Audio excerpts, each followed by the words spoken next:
क्या आपने कभी सुबह उठकर सोचा है कि आज जीने की असली वजह क्या है? आंखें खुलते ही सबसे पहले यही सवाल अगर मन में आए कि मैं क्यों उठ रहा हूं, तो उसका जवाब क्या होगा? सिर्फ नौकरी पर जाने के लिए, सिर्फ घर की जिम्मेदारियां निभाने के लिए, या फिर सिर्फ इसलिए क्योंकि कल भी उठे थे तो आज भी उठना है? जिंदगी का असली रहस्य इसी सवाल में छिपा है। जापान के लोग इसे बड़े ही सरल शब्द में कहते हैं, इकिगाई। ये शब्द उनके लिए किसी दार्शनिक किताब का हिस्सा नहीं, बल्कि रोजमर्रा की जिंदगी का नियम है। इकिगाई का मतलब है जीने की वजह, वो ताकत जो हमें हर दिन आगे बढ़ने के लिए प्रेरित करती है, वो कारण जिसकी वजह से हम सिर्फ सांस नहीं लेते बल्कि पूरे उत्साह के साथ जीते हैं। लेखक हेक्टर गार्सिया और फ्रांसिस मिरालिस बताते हैं कि जापान का ओकिनावा द्वीप इस सोच का सबसे सुंदर उदाहरण है। ये जगह दुनिया भर में इसलिए प्रसिद्ध है क्योंकि यहाँ 100 साल से ऊपर जीने वाले लोगों की संख्या सबसे ज्यादा है। ये लोग सिर्फ लंबा नहीं जीते बल्कि सक्रिय और प्रसन्नचित्त रहते हैं। उनकी जिंदगी देखकर ये साफ होता है कि उम्र केवल कैलेंडर पर लिखी संख्या नहीं है, बल्कि मन और शरीर की अवस्था है। इन लोगों ने इकिगाई के जरिए ये कला सीख ली है कि उम्र बढ़ने के बावजूद जीवन कैसे नया और रोचक बना रह सकता है। जब लेखक ओकिनावा पहुंचे तो उन्होंने वहां के बुजुर्गों को देखा। कोई 100 साल का होकर भी हर सुबह अपने बगीचे में पौधों की देखभाल कर रहा था। कोई दोस्ती के छोटे समूह के साथ हंसते बोलते खेल खेल रहा था। कोई अपने हुनर से छोटी छोटी चीजें बना रहा था। हर किसी की आंखों में चमक थी, हर किसी के चेहरे पर मुस्कान थी। कोई अकेला नहीं था, कोई बेकार नहीं था। हर इंसान के पास कोई ना कोई कारण था, कोई ना कोई वजह थी जिसकी वजह से वो आज भी उतनी ही लगन से जी रहा था। यही वजह थी कि वो न सिर्फ शारीरिक रूप से स्वस्थ थे बल्कि मानसिक रूप से भी संतुलित थे। इकिगाई हमें यह सिखाता है कि जीवन केवल बड़े सपनों और उपलब्धियों पर नहीं टिका है, बल्कि छोटी छोटी कारणों पर भी खड़ा है। वो कारण कुछ भी हो सकता है, किसी का काम, किसी का शौक, किसी का परिवार या फिर किसी का समाज के लिए योगदान। असल मायने में इकिगाई वो शक्ति है जो इंसान को यह एहसास कराती है कि उसका अस्तित्व महत्वपूर्ण है, उसकी जिंदगी बेकार नहीं है। लेकिन इकिगाई तक पहुंचना इतना सरल भी नहीं है। हमें अपने भीतर झांकना पड़ता है, अपने असली सवालों का जवाब खोजना पड़ता है। लेखक कहते हैं कि इसके लिए हमें 4 बातें समझनी होंगी। हमें क्या करना अच्छा लगता है, हम किस काम में अच्छे हैं, दुनिया को किस चीज़ की ज़रूरत है और किस चीज़ के लिए हमें पारिश्रमिक मिल सकता है। जब ये चारों बातें एक दूसरे से मिलती हैं तब हमारा इकिगाई जन्म लेता है। यही वो बिंदु है जहां हमारी खुशी, हमारी प्रतिभा, हमारी जिम्मेदारी और हमारी ज़रूरत सब एक हो जाते हैं। इस सोच की खूबसूरती यही है कि ये हमें ये नहीं कहती कि इकिगाई कोई बहुत बड़ी उपलब्धि या महान लक्ष्य होना चाहिए। ये छोटी छोटी चीज़ों में भी मिल सकता है। एक साधारण किसान का खेत में काम करना, एक शिक्षक का बच्चों को पढ़ाना, एक कारीगर का अपने हाथों से सुंदर चीज़ बनाना या फिर किसी इंसान का अपने परिवार को प्यार देना, ये सब इकिगाई हो सकते हैं। फर्क सिर्फ इतना है कि इंसान उस काम में पूरी तरह डूबा हुआ हो और उसे करने में सच्चा आनंद महसूस करता हो। लेखक बताते हैं कि ओकिनावा के लोग कभी रिटायर नहीं होते। उनके लिए जीवन का मतलब सिर्फ नौकरी करना और फिर आराम करना नहीं है। वे जीवन भर सक्रिय रहते हैं। वे समझते हैं कि शरीर और मन दोनों को तंदुरुस्त रखने के लिए काम जरूरी है। यहाँ काम का मतलब सिर्फ पैसे कमाना नहीं है, बल्कि उस काम को करना है जिसमें आत्मा का जुड़ाव हो। इसीलिए आप पाएंगे कि वहाँ के लोग 100 साल की उम्र में भी अपने बगीचे में मेहनत करते हैं, छोटी दुकान चलाते हैं या अपनी कला को जिंदा रखते हैं। यही निरंतरता उन्हें ऊर्जा देती है। इकिगाई का एक और अहम हिस्सा है फ्लो की अवस्था। ये वो समय होता है जब इंसान किसी काम में इतना डूब जाता है कि उसे समय का एहसास ही नहीं रहता। उसने खाना खाया या नहीं ये भी उसे ध्यान नहीं रहता, क्योंकि उसका पूरा मन और दिमाग सिर्फ उस काम में रमा होता है। फ्लो में रहना ही असली आनंद है। ये वो क्षण होता है जब हम पूरी तरह वर्तमान में जीते हैं। लेखक कहते हैं कि जो लोग अपने इकिगाई में फ्लो ढूंढ लेते हैं, वे न सिर्फ खुश रहते हैं बल्कि अपनी उम्र और स्वास्थ्य को भी बेहतर बनाते हैं। ओकिनावा के लोगों की जीवन शैली का एक और रहस्य है उनका भोजन। वे हारा हाची गु नामक सिद्धांत मानते हैं। इसका अर्थ है कि पेट केवल 80% भरने तक ही खाना खाना चाहिए। वे कभी ज्यादा नहीं खाते, सिर्फ उतना ही जितना जरूरी है।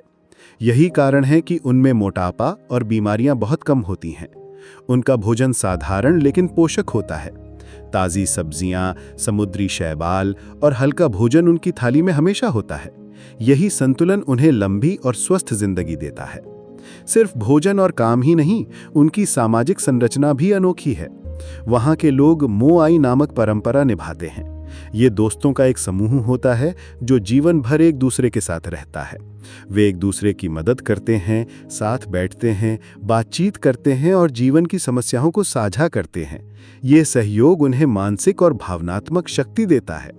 यही कारण है कि वे कभी अकेलापन महसूस नहीं करते। लेखक बताते हैं कि अकेलापन इंसान को जल्दी बूढ़ा कर देता है, जबकि दोस्ती और जुड़ाव इंसान को भीतर से जवान बनाए रखते हैं। इकिगाई हमें ये सिखाता है कि खुशी सिर्फ भविष्य में मिलने वाली किसी सफलता से नहीं आती, बल्कि वर्तमान के छोटे छोटे पलों में भी होती है। एक मुस्कान, एक अच्छा गीत, सुबह की ताजगी, किसी अपने के साथ बिताया समय, यही सब जीवन का असली आनंद है। जब हम इन्हें अपना इकिगाई मानते हैं तो हमारी जिंदगी और भी रंगीन और अर्थपूर्ण हो जाती है। लेखक कहते हैं कि इकिगाई स्थिर नहीं है, ये समय के साथ बदल सकता है। बचपन में ये खेलना हो सकता है, युवावस्था में करियर बनाना और बुजुर्गावस्था में किसी को सिखाना या अनुभव शेयर करना। इसका मतलब है कि हमें बार बार खुद से ये पूछना होगा कि इस समय हमारा इकिगाई क्या है। जैसे जैसे हम बदलते हैं वैसे वैसे हमारी वजहें भी बदलती हैं। यही जीवन का स्वाभाविक क्रम है। इस किताब का सार यही है कि हमें अपने भीतर वो वजह खोजनी है जो हमें हर दिन उत्साहित करे। वो वजह चाहे कितनी भी छोटी क्यों न हो, अगर वो हमें खुशी देती है तो वही हमारी असली ताकत है।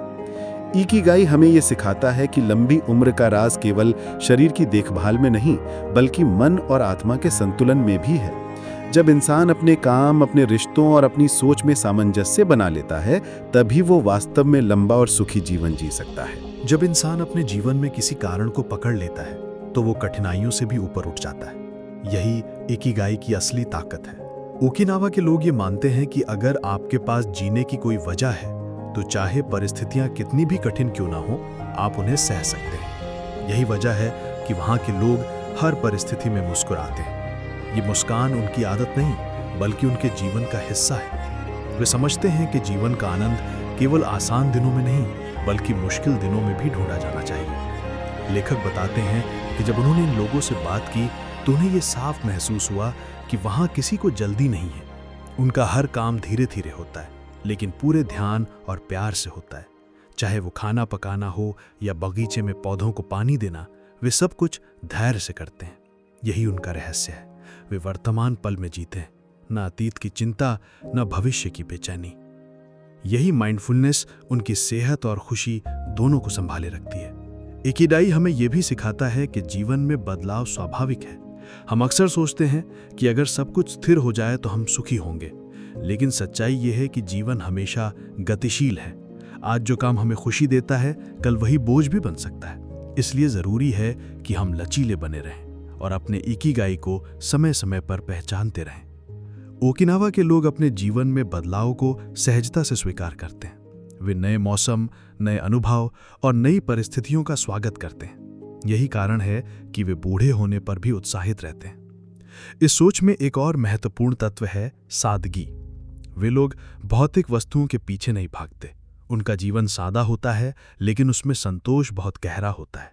छोटे घर, साधारण कपड़े, सरल भोजन और सहज दिनचर्या ही उनकी पहचान है। लेकिन इस सादगी में ही उन्हें असली आज़ादी और खुशी मिलती है। जब इंसान कम में संतोष करना सीख लेता है, तभी वो जीवन का आनंद सही मायने में ले सकता है। लेखक बताते हैं कि इन लोगों के बीच कंपटीशन का माहौल नहीं है। वे एक दूसरे को पीछे छोड़ने की कोशिश नहीं करते। इसके बजाय वे एक दूसरे का साथ देते हैं। वे समझते हैं कि जीवन किसी दौड़ का नाम नहीं है। हर किसी की गति अलग है और हर किसी की मंजिल भी। यही सोच उन्हें शांति देती है। इकिगाई के दर्शन का एक बड़ा पहलू है कृतज्ञता। वे लोग हर छोटी चीज के लिए आभारी रहते हैं। सुबह की धूप, हल्की हवा, ताज़ा सब्जी, बच्चों की हंसी, ये सब उनके लिए वरदान है। यह आभार उनकी आत्मा को हल्का कर देता है। जब हम आभारी होते हैं तो शिकायतें अपने आप कम हो जाती हैं। और जीवन ज्यादा सुंदर लगने लगता है। लेखक कहते हैं कि हमें भी हर दिन कुछ पलों के लिए सोचना चाहिए कि हमारे पास कौन कौन सी चीजें हैं जिनके लिए हम शुक्रगुजार हो सकते हैं। ये अभ्यास हमें भीतर से मजबूत बनाता है। इकिगाई हमें यह भी सिखाता है कि हमें जीवन में आनंद खोजने के लिए बहुत बड़े कारण की जरूरत नहीं है। छोटी छोटी खुशियों में भी जीवन का असली अर्थ छिपा होता है। लेकिन ये तभी संभव है जब हम वर्तमान पल में जीना सीख लें, जब हम अतीत की गलतियों और भविष्य की चिंताओं को छोड़कर अभी के पलों को पकड़ लें। ओकिनावा के लोग यही करते हैं। उनके चेहरे पर मुस्कान इसलिए रहती है क्योंकि वे वर्तमान में पूरी तरह जीते हैं। इकिगाई के बिना जीवन बोझिल हो जाता है। ये उस नाव की तरह है जो बिना पतवार के समुद्र में बह रही हो। लेकिन जैसे ही इंसान अपना इकिगाई खोज लेता है, उसकी जिंदगी को दिशा मिल जाती है। फिर हर दिन का एक उद्देश्य होता है। यही उद्देश्य उसे सुबह उठने के लिए उत्साहित करता है। यही उत्साह लंबी और सुखी उम्र का सबसे बड़ा राज है। जीवन की सबसे गहरी सच्चाई ये है कि हम सब कहीं ना कहीं किसी उद्देश्य की तलाश में जी रहे हैं। जब तक वो उद्देश्य नहीं मिलता, हमें भीतर से अधूरापन महसूस होता है। यही अधूरापन तनाव, चिंता और असंतोष का कारण बनता है। इकिगाई इसी अधूरेपन को भरने का मार्ग दिखाता है। यह हमें समझाता है कि जीवन का हर क्षण मूल्यवान है और उसे किसी मायने से जोड़ना जरूरी है। बिना कारण जीना केवल जीना नहीं, बल्कि धीरे धीरे अंदर से मरना है। ओकिनावा के लोग इसलिए इतने हल्के और प्रसन्न रहते हैं क्योंकि उन्होंने ये अधूरापन मिटा दिया है। वे जानते हैं कि उनका जीवन किस ओर जा रहा है।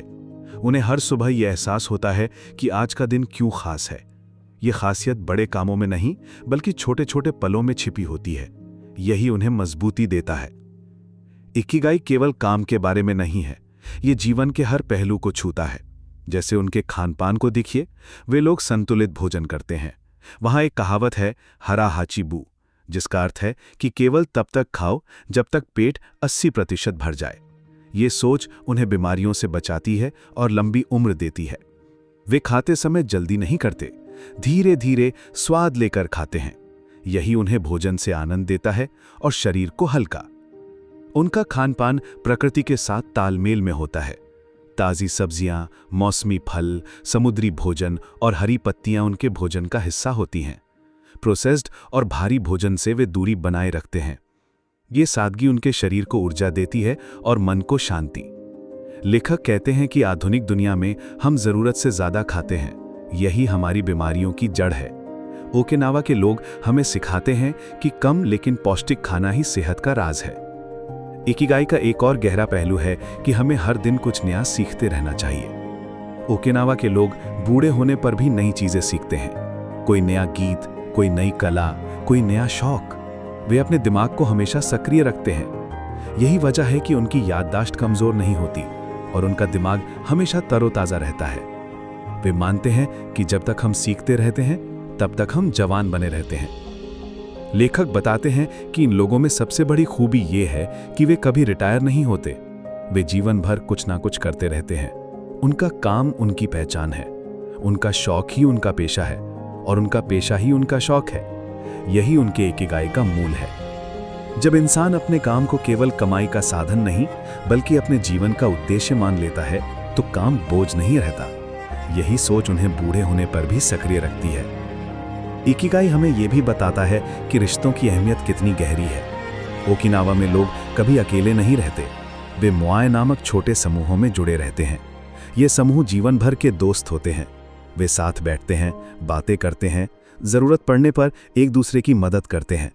ये सामूहिक जुड़ाव उन्हें मानसिक शांति और सहारा देता है। अकेलापन उनकी जिंदगी में जगह ही नहीं बना पाता। लेखक कहते हैं कि हमें भी ये सीखना चाहिए कि रिश्ते केवल परिवार तक सीमित नहीं हैं। दोस्ती, पड़ोस और समाज भी हमारे जीवन का सहारा हैं। जब हम दूसरों से जुड़ते हैं, तब हमारा इकिगाई और भी मजबूत हो जाता है। इंसान अकेलेपन में टिक नहीं सकता। हमें एक दूसरे की जरूरत है। यही जरूरत हमारे जीवन को खूबसूरत बनाती है। इकिगाई ये भी सिखाता है कि हमें अपनी गति खुद तय करनी चाहिए। आधुनिक जीवन में हम जल्दीबाजी में जीते हैं। जल्दी उठो, जल्दी खाओ, जल्दी काम खत्म करो। हर चीज भागदौड़ में बदल गई है। लेकिन ओकिनावा के लोग धीरे जीते हैं। उनके हर काम में शांति होती है। वे जानते हैं कि जीवन दौड़ नहीं है। अगर हम धीरे धीरे जीना सीख लें तो हर काम आसान हो जाता है और हर पल आनंददायक। यही धीमी गति हमें भीतर से स्वस्थ रखती है। इकिगाई का एक और पहलू है प्रकृति से जुड़ाव। वहाँ के लोग प्रकृति के बहुत करीब रहते हैं। सुबह की ताज़ी हवा, हरियाली, समुद्र की आवाज़, फूलों की खुशबू, ये सब उनके जीवन का हिस्सा हैं। प्रकृति उन्हें जीवन का एहसास दिलाती है। लेखक कहते हैं कि हम में से बहुत से लोग शहरों में रहते हैं और प्रकृति से दूर हो गए हैं। यही हमारी बेचैनी की वजह है। अगर हम रोज़ कुछ मिनट भी प्रकृति के बीच बिता लें तो हमारा मन हल्का और शांत हो सकता है। इकिगाई हमें बताता है कि जीवन का रहस्य बाहर नहीं बल्कि भीतर है। अगर हम अपने दिल की सुने तो हमें पता चलेगा कि हमें किस चीज़ में खुशी मिलती है। ये खुशी ही हमारी इकिगाई की ओर इशारा करती है। हमें केवल इतना करना है कि इस खुशी को गंभीरता से लें और उसे अपने जीवन का हिस्सा बना लें। तभी हम भीतर से संतुष्ट होंगे। जीवन में कठिनाइयां आना स्वाभाविक है, लेकिन इकिगाई हमें सिखाता है कि कठिनाइयों को दुश्मन ना माने, वे हमें मजबूत बनाने आई हैं। जब इंसान कठिनाइयों का सामना करता है तभी उसका इकिगाई और भी स्पष्ट हो जाता है। यही वजह है कि ओकिनावा के लोग मुश्किल समय में भी मुस्कुराते हैं। वे जानते हैं कि हर समस्या एक नया सबक लेकर आती है। ये सोच उन्हें टूटने नहीं देती। इकिगाई का मूल संदेश यही है कि हमें अपनी जिंदगी को किसी मायने से जोड़ना चाहिए। ये मायना छोटा हो सकता है, बड़ा भी हो सकता है, लेकिन होना जरूरी है। जब तक हम किसी मकसद से नहीं जुड़ते, हम भीतर से खाली रहते हैं। लेकिन जैसे ही हमें अपना इकिगाई मिल जाता है, हमारी आत्मा तृप्त हो जाती है। यही तृप्ति हमें लंबे और खुशहाल जीवन की ओर ले जाती है। जीवन के असली सुख की खोज में इंसान अक्सर बाहर भटकता रहता है, लेकिन इकिगाई हमें याद दिलाता है कि जिस मायने की तलाश हम चारों ओर कर रहे हैं वो पहले से ही हमारे भीतर मौजूद है। ओकिनावा के लोग हमें यही दिखाते हैं कि जीवन का उद्देश्य किसी बड़ी उपलब्धि या चमकदार सफलता में नहीं, बल्कि उस साधारण खुशी में छिपा है जो हम रोजमर्रा की जिंदगी में महसूस कर सकते हैं। यही साधारणपन असाधारण बन जाता है जब हम उसे गहराई से जीते हैं। लेखक बताते हैं कि जब उन्होंने ओकिनावा के सैकड़ों वर्ष पुराने लोगों से बातचीत की तो उन्होंने ये पाया कि इनमें से अधिकांश लोग अपनी उम्र का बोझ महसूस ही नहीं करते। वे कहते हैं कि उम्र केवल एक संख्या है। अगर आप मन से जवान हैं तो शरीर भी उसी का साथ देने लगता है। यही कारण है कि वे 100 साल की उम्र पार करने के बाद भी खेती करते हैं, अपने दोस्तों से हंसते बोलते हैं और नए नए कामों में हाथ आजमाते रहते हैं। यही सक्रियता ही उनकी लंबी उम्र का रहस्य है। इकिगाई का एक गहरा पहलू यह है कि हमें अपने शरीर और आत्मा दोनों का ख्याल रखना चाहिए। वे लोग अपने शरीर को बोझ नहीं मानते, बल्कि उसे एक मंदिर की तरह संभालते हैं। हल्के व्यायाम, ताज़ा हवा और नियमित गतिविधियां उनके जीवन का हिस्सा हैं। वे रोजमर्रा के कामों में ही व्यायाम ढूंढ लेते हैं।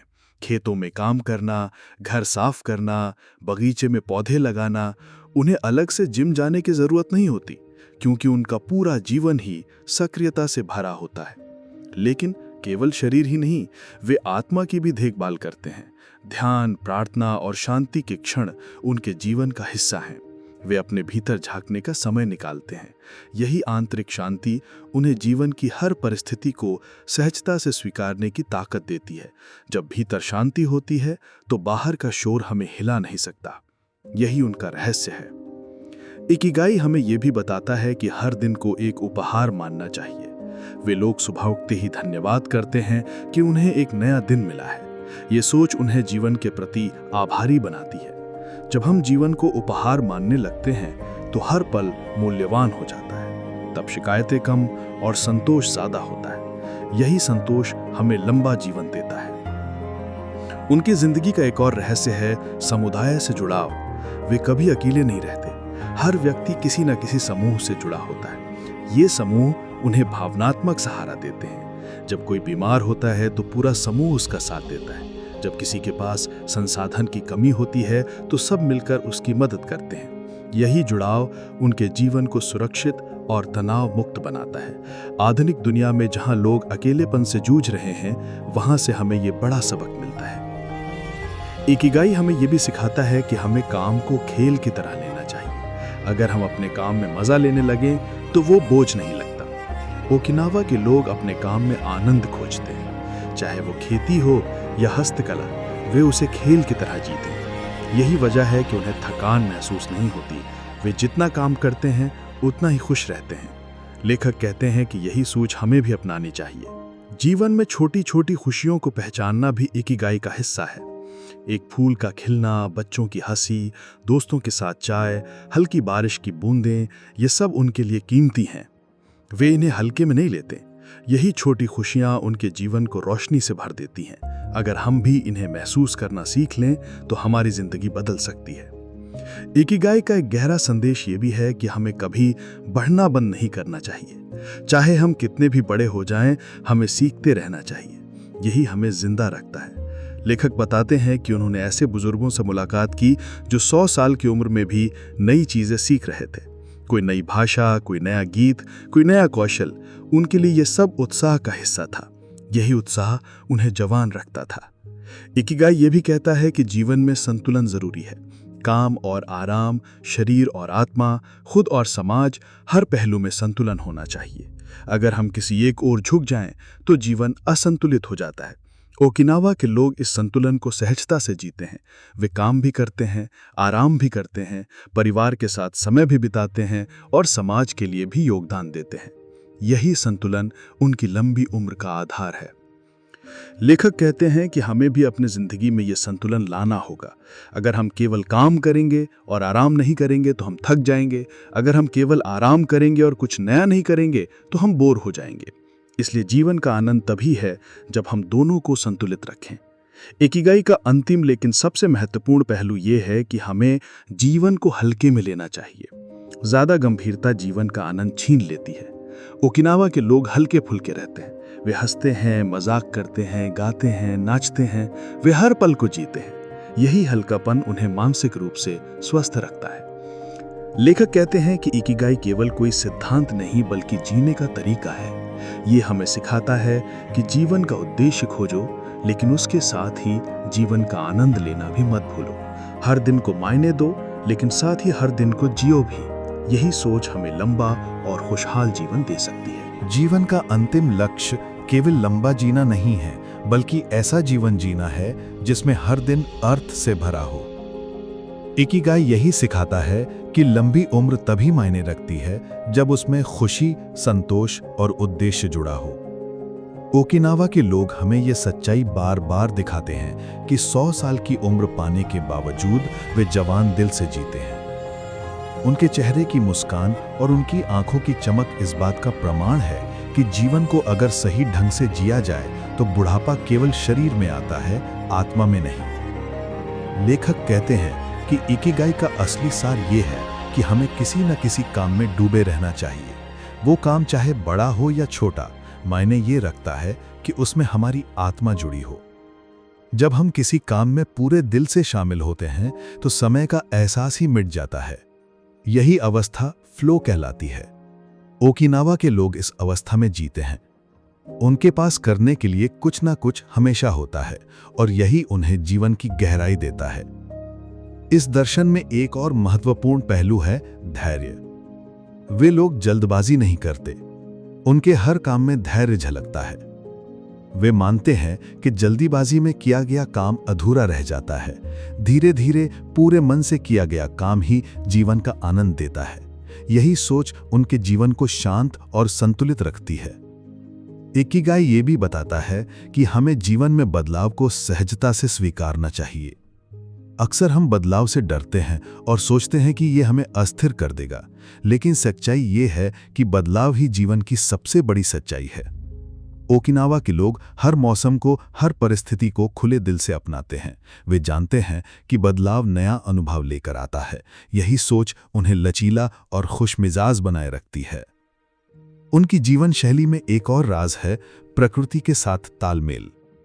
वे लोग प्रकृति के नियमों को समझते हैं और उसी के अनुसार जीते हैं। सूरज उगने के साथ उनका दिन शुरू होता है और ढलते सूरज के साथ वे दिन खत्म करते हैं। वे मौसम के हिसाब से खाना खाते हैं और प्रकृति की लय में चलते हैं। यही तालमेल उन्हें स्वस्थ और संतुलित बनाए रखता है। लेखक कहते हैं कि इकिगाई का गहरा संबंध समुदाय से भी है। वहाँ का समाज ऐसा है जिसमें हर व्यक्ति को महत्व दिया जाता है, चाहे बूढ़े हों या बच्चे, सबका एक रोल होता है।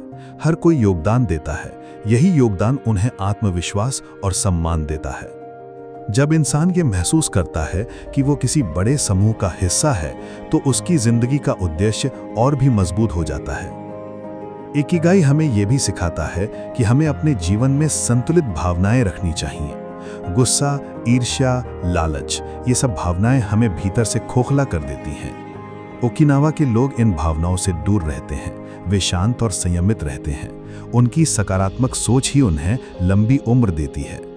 अगर हम भी अपने मन को नकारात्मक भावनाओं से मुक्त कर लें, तो हम भीतर से हल्के और प्रसन्न हो सकते हैं। इस दर्शन का एक और पहलू ये है कि हमें कभी हार माननी नहीं चाहिए। ओकिनावा के लोग कठिनाइयों से घबराते नहीं, वे उन्हें चुनौती मानते हैं। उनके लिए हर मुश्किल एक अवसर है। यही सोच उन्हें कभी टूटने नहीं देती। जब हम अपने उद्देश्य से जुड़े रहते हैं, तो मुश्किलें हमें रोक नहीं सकती। यही मानसिक दृढ़ता उन्हें जीवन की हर आंधी से बचाती है। इकिगाई हमें यह भी बताता है कि हमें अपने जीवन को आनंद से भरना चाहिए। हंसी, गाना, नृत्य, मेलजोल, ये सब उनके जीवन का हिस्सा हैं। वे इन छोटी खुशियों को बड़ा महत्व देते हैं। यही खुशियां उन्हें जवान बनाए रखती हैं। लेखक कहते हैं कि आधुनिक दुनिया में हम अक्सर इन चीजों को नजरअंदाज कर देते हैं, लेकिन यही जीवन का असली स्वाद है। इकिगाई का सार यही है कि जीवन में उद्देश्य होना चाहिए, सक्रियता होनी चाहिए, रिश्ते होने चाहिए और संतुलन होना चाहिए।